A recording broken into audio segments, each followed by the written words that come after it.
Let us now consider a particular class of rings, namely the ordered rings. These are rings for which there is a distinguished subset P is a subset of R, such that for any element A in R, either it's the case that A is equal to 0, or A is an element of P, or the inverse of A is an element of P. And only one of these possibilities can occur. And additionally, that the positive integers are closed under addition and multiplication.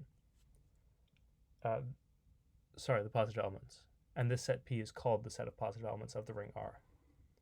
Additionally, there's associated to the set of positive elements a partial order, which is defined by setting A less than or equal to B if either B equals A or B minus A is an element of P. We can check that this is a partial order using our previous definitions by noting that it's reflexive, since A is less than or equal to B, that it's transitive, since A is less than or equal to B, and B is less than or equal to C. Then we have that B is minus A is in P, and C minus B is in P. So since P is closed under addition, we add these and we see that C minus A is also in P. And finally, we have its anti-symmetric, since if A is less than or equal to B, then either A equals B or B minus A is in P. And if B is less than or equal to A, then either B is equal to A or A minus B is in P. And since it can't be the case that B minus A and A minus B is in P, it must be the case that A equals B.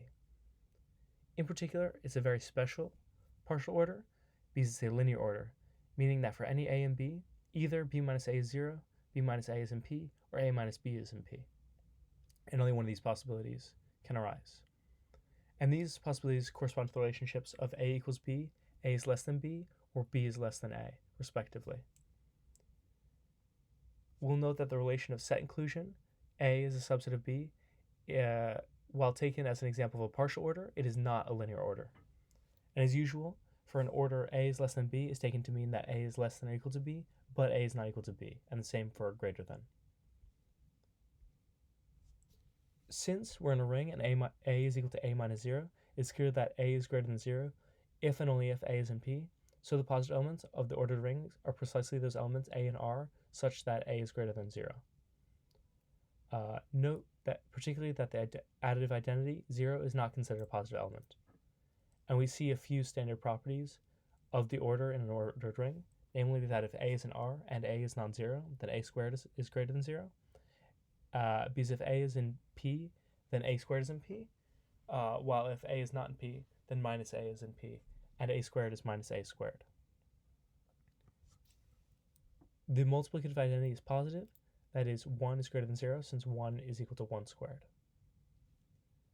We have if A is less than or equal to P, less than or equal to B, and C is greater than 0, then CA is less than or equal to CB, because if B minus A is in P and C is in P, then C times B minus A must be in P, since P is closed under multiplication.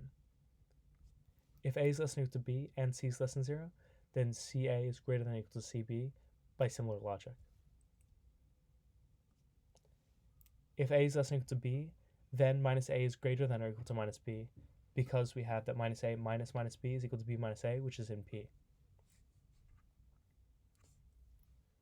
For our special case of the ring of integers, it is clear that the subset phi of n, the image of n under our natural embedding, satisfies the condition to be the set of positive integers, defining the order on the positive elements, defining the order on Z. And these elements are called the positive integers, noting again that 0 is not a positive integer.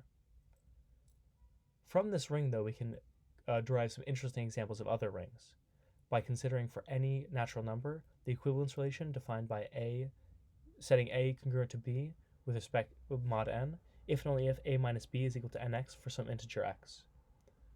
And we will note that A1 is congruent to A2 mod n, and B1 congruent to B2 mod n. Then we have that A1 plus B1 is congruent to A2 plus B2 mod n, and products work similarly.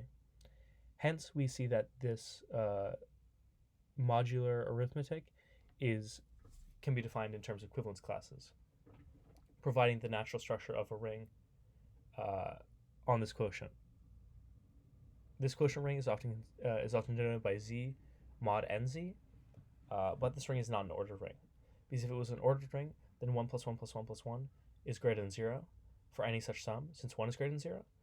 So we would have closure of the positive elements, but the sum of n copies of 1 is 0 itself, because we're taking things mod n. it is useful to write out some addition and multiplication tables for small values of n, such as 2, 3, 4, and 5. This is a good activity to try out now if you're confused about any of the things we've just discussed.